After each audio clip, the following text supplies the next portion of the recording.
Kat sini saya tak pastilah. Kalau masa saya duduk di UK dahulu, biasa satu masjid tu dia akan buat dua waktu, dua masa untuk salat asar.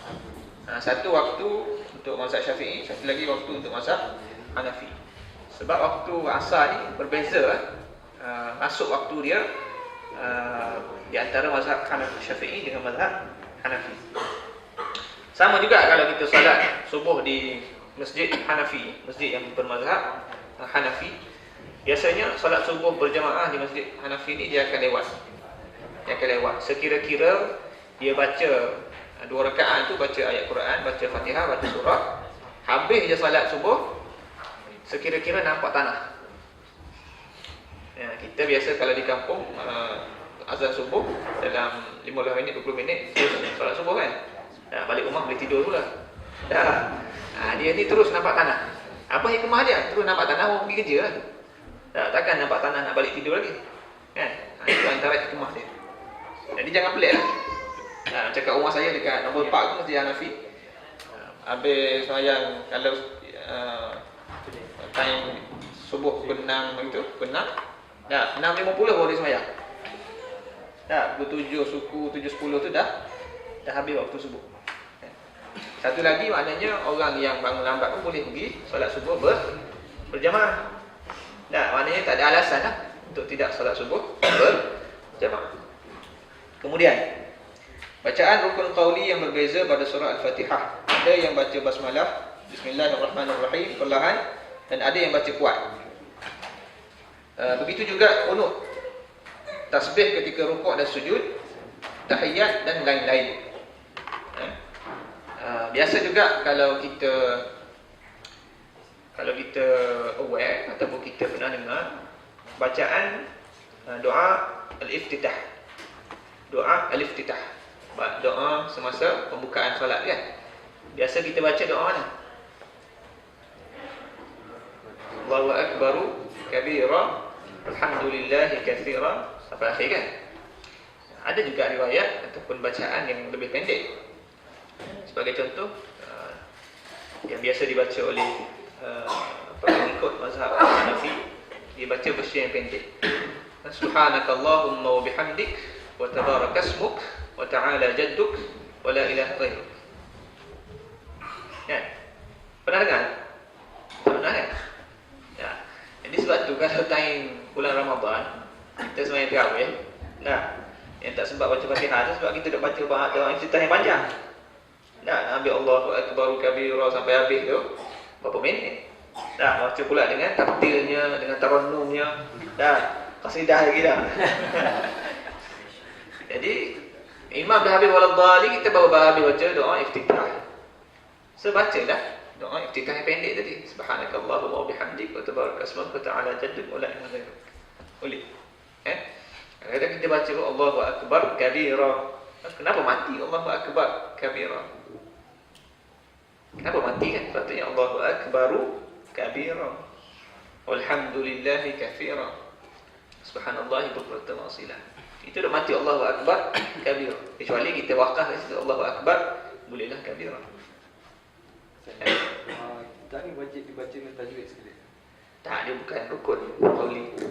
Fatihah saja yang wajib kita baca dengan sempurna makhraj, sempurna tajwid, dan wajib didengar oleh sekurang-kurangnya didengar oleh telinga kita sendiri. Okay.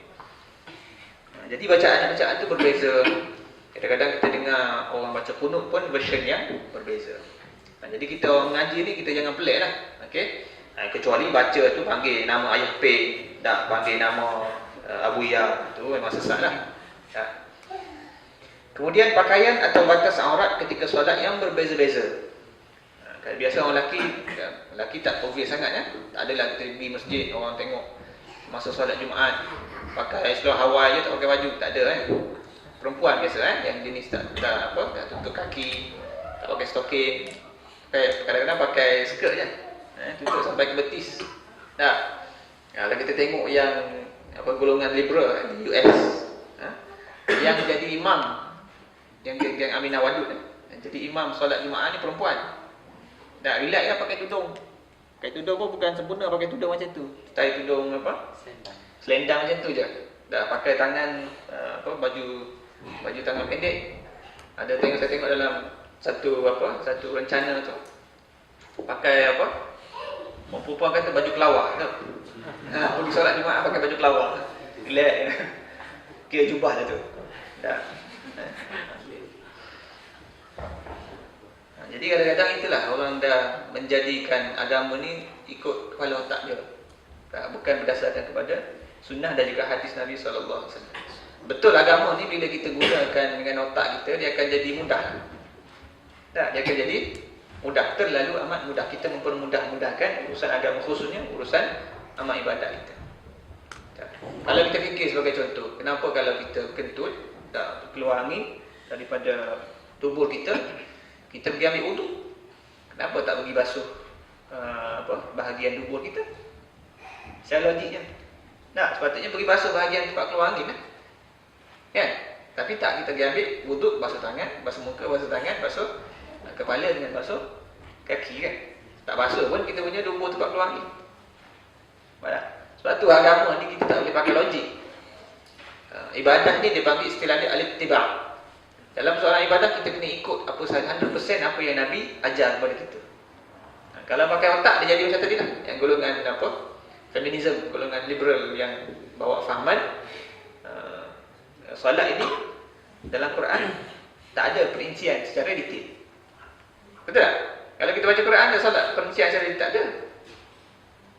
Jadi kalau geng-geng Kasih Ahmad ni memang dia terpakai lah hadis. So macam mana cara dia solat? Ikut suka dia lah. DIY, do it yourself. Itu yang solat pakai niat. Saja aku solat tengah bawa kereta pun, aku dah solat dah. Solat pakai niat.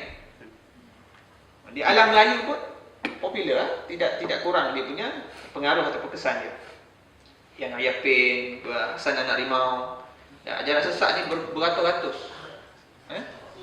Itu Hasan lain lah, bukan Hasan tak ada kaitan dengan sini. Kalau ada siapa nama Hasan kat sini, Hasan Anak Rimau tu memang ajaran dia, ajaran solat pakai niat. Memang mudah kan? Betul? Kita dah duduk dalam bilik kuliah, niat je. Aku dah saja aku solat Zuhur 4 rakaat. Walaupun tak ada rukuk, tak ada sujud, cukuplah, dah habis. Kita meditasi sekejap, 1 minit, alhamdulillah dah solat. Kalau kita pakai kepala otak kita, mudah amal agama ni. Tapi bukan macam tu kan. Bila kita beriman kepada Allah, kita beriman kepada Nabi SAW, kita kena ikut sunnah ni lah. Solat pun kena ikut cara yang diajar oleh Nabi SAW. Formasi saf untuk kanak-kanak yang berbeza. Ini mukadimah kan. Mungkin boring sikit lah. Kalau kita tengok, kalau di kampung kita, kanak-kanak ni tidak dibenarkan solat bersama dengan orang tua. Siap ada kat kampung saya, siap ada papan tanda lagi. Ini bermula saf kanak-kanak. Jadi kita ni balik daripada luar negeri, kadang-kadang tarik anak kita nak solat sekali. Kena marah lagi. Kalau kita marah dia balik, dia marah kita balik. Kan? Jadi itu tahap kefahaman lah. Bila ialah kaedah atau cara pengajian tu berbeza. Kalau kita tengok orang Arab ke ataupun orang yang di luar daripada orang Asia dan Nusantara ni, tak ada masalah. Solat bersama sekali dengan anak-anak, dibawa sekali dengan dalam saf orang tua. Nanti kita akan bincang dia punya hukum macam mana, panjang lagi ni kita. Kemudian disebut kat sini azan subuh 2 kali seperti azan solat Jumaat. Ini pun berlaku kan. Sah dan batal yang berbeza-beza. Kemudian solat jamak qasar, jarak layak yang berbeza. Maknanya boleh tak boleh kita jamak qasar itu berbeza mengikut pandangan mazhab. Kalau dalam mazhab Hanafi tidak ada solat qasar kecuali semasa wukuf sahaja. Masa wukuf dalam manasik haji. Cara berdoa atau berwirid selepas solat yang berbeza-beza. Sekarang ini ada pula yang tak berdoa langsung. Kita pergi mana-mana masjid beza lah. Ada yang istighfar dulu, ada yang la ilaha illallah, ada yang baca ayat kursi dulu, ada yang assalamualaikum, jom cabut. Tu cabut lagi. Tak berdoa langsung. Okey. Jadi itu macam-macam lah kefahaman masing-masing. Tu tak masuk lagi perbahasan Assalamualaikum, sapu tangan kat muka boleh ke tak boleh. Ada seorang guru saya dulu dia sebut, kita ni bila kita bagi salam Assalamualaikum warahmatullahi, Assalamualaikum warahmatullahi, putus dah hubungan kita dengan solat. Mana solat kita dah tamat. Nah, kita nak kentut ke, kita nak buat apa ke, silakan. Sebab kita sudah tidak berada dalam solat. Bila orang tanya kepada dia lah, macam mana hukum kita sapu muka selepas bagi salam. Kan solat tu, takrif solat, kita bincang lagi, takrif solat tu adalah qaulun, aqwalun wa af'alun muftatahatun bitakbir wa mukhtatamatun bitaslim. Ni kena ingat ni, takrif ni. Aqwalun wa af'alun, segala kata-kata dan segala perbuatan perilaku, muftatahatun bitakbir, yang bermula dengan takbir. Kita masuk solat itu dengan lesen dia adalah Allahu Akbar. Sebab tu bila kita niat Allahu Akbar masuk solat, haram kita membatalkan solat kita. Kecuali dengan sebab-sebab tertentulah, kentut ke apa saja. Tak boleh. Allahu Akbar saja-saja kita batalkan solat kita, tak boleh. Dosa. Sebab kita dah memulakan hubungan kita, munajat kita dengan Allah Subhanahu wa taala. Cuma kadang-kadang kita tidak mengambil berat. Kalau kita masuk sebagai contoh, masuk jumpa dengan bos kita ke, jumpa dengan lecturer kita ke, kan? Masuk jumpa tu tak cakap, maknanya kita hormat dia dengan sepenuh hati kita, kan?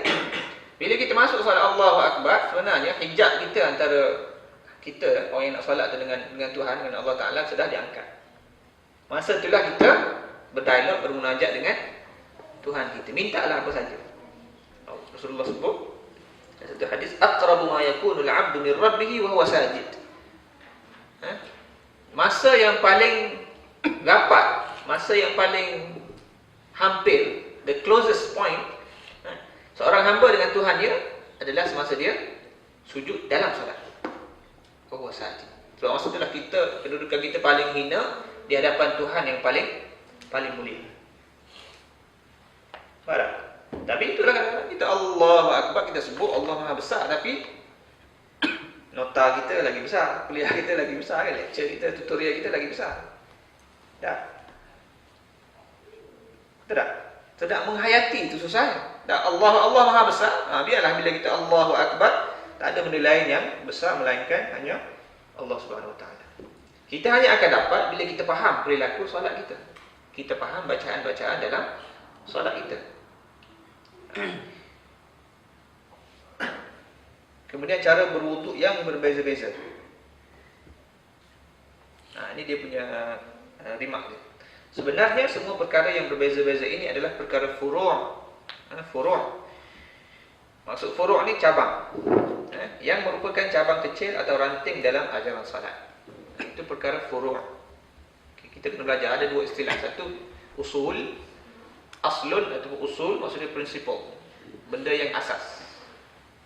Yang kedua dia ada furu' atau far'un. Far'un ni cabang ataupun cawangan, branch. Kita boleh berbeza pandangan dalam perkara-perkara yang bersifat furu'.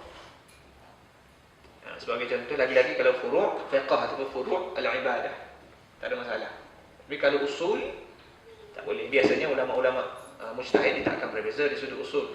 Sebagai contoh, usul ni kewajipan solat.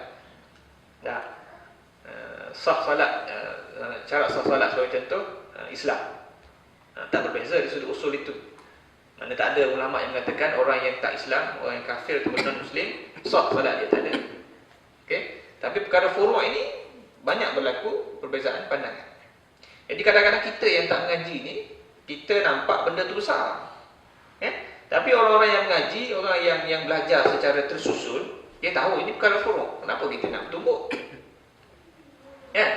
Jadi umat manusia ataupun umat Islam sekarang ni, dia banyak berbalah, bertengkar persoalan furu'. Perkara-perkara yang bersifat cabang, ranting. Jadi sebab tu menyebabkan kita ni kadang-kadang bermasa muka sama kita, hanya kerana persoalan furu' tadi. Sedangkan di sudut amalan kita ataupun panduan untuk kita amalkan dalam ibadah kita cukup luas. Tak payahlah kita nak rigid ataupun strict kepada pandangan kita sahaja dan kita mengatakan pandangan kita sahaja yang betul. Ini berkaitan dengan pemahaman matan ataupun teks hadis yang berbeza-beza mengikut zaman dan geografi sesebuah negara. Ada hadis yang dipahami lain pada zaman seseorang imam mazhab, ditafsirkan berlainan pula oleh imam mazhab terkemudian. Dia kemampuan. Sebab tu kalau kita tengok, kita belajar, sebagai contoh, kita belajar ambillah kursus apa-apa dalam satu kelas. Dalam satu kelas ada 10 orang. 10 orang kita belajar daripada guru yang sama kan. Tapi 10 orang ni mempunyai kefahaman yang berbeza, cara huraian yang berbeza. Sebab tu markah tak sama. Ada yang tinggi, ada yang rendah. Betul tak? So saya nak analogikan sama lebih kurang lah. Walaupun mereka mengaji dulu daripada guru yang sama, tetapi bila balik ke tempat masing-masing, mereka mengaplikasikan nas Quran dengan nas hadis tadi pada mengikut kesesuaian ataupun keperluan setempat, lokal.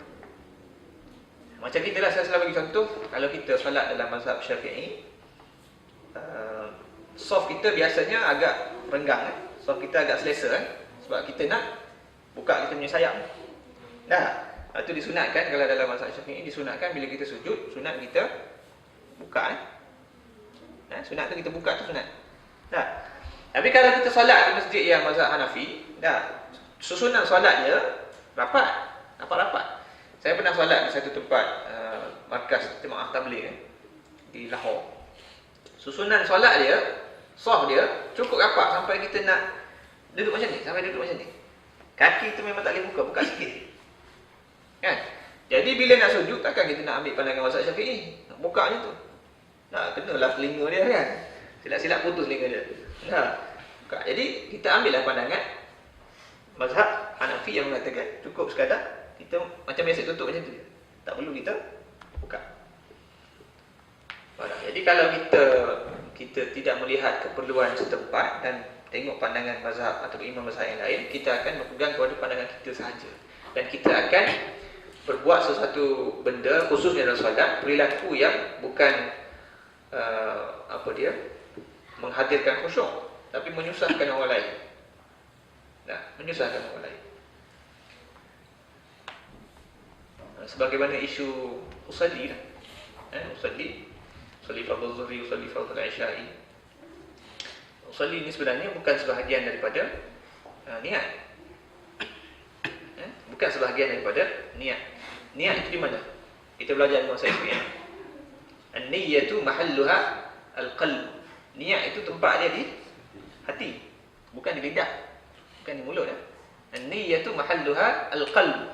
Niat tempat dia di hati. So kenapa kita usalli? Kenapa kita usalli? Lafaz. Kita panggil at-talaffuz bin niyyah. Melafazkan niat. Melafazkan niat dengan niat beza, dua benda yang berbeza. Okey, niat itu adalah bahasa Melayu kita sebut lintasan hati. Okey, kita pergi masuk nak sembahyang maghrib. Terlintas dalam hati kita, aku nak solat maghrib 3 rakaat. Cukup. Kan? Lintasan hati cukup niat. Cuma ulama-ulama dalam mazhab Syafi'i, sebagai contoh Imam An-Nawawi, seingat saya dalam syarah Muslim disebutkan at-talaffuz bin niyyah ni bukan laisa bi sunnati, bukan sunnah dan bukan sunnah, sebab Nabi tak buat. Cuma ulama-ulama mengatakan dalam kitab ini disebut sekiranya at-talaffuz bin niyyah, kita melafazkan niat usalli tadi, boleh membantu kita untuk fokus dalam solat dan membantu kita khusyuk, maka ulama membolehkan. Tapi tak adalah sampai mengatakan sunat. Ulama membolehkan. Tetapi sekiranya usalli kita tadi mengganggu rakan sebelah kita, dia akan jadi makruh. Ada sampai ke tahap ulama mengatakan haram, sebab mengganggu solat orang sebelah kita. Apa taknya duk usalli. Tak, lepas tu dengar rentak jazz, rock lah dengan macam-macam. Usalli orang terganggu. Haram, kita telah melakukan perkara yang haram dalam solat kita. Sebab itu pada saya, sekiranya kita boleh tanpa melafazkan niat, kita masuk belakang imam ataupun masuk nak solat, cukup dengan lintasan hati, Allahu Akbar, cukup. Kita telah menutup banyak ruang-ruang syaitan untuk menyesat atau merosakkan solat kita.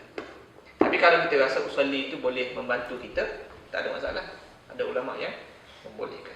Tetapi lebih baik kita ajar dia kita bila kita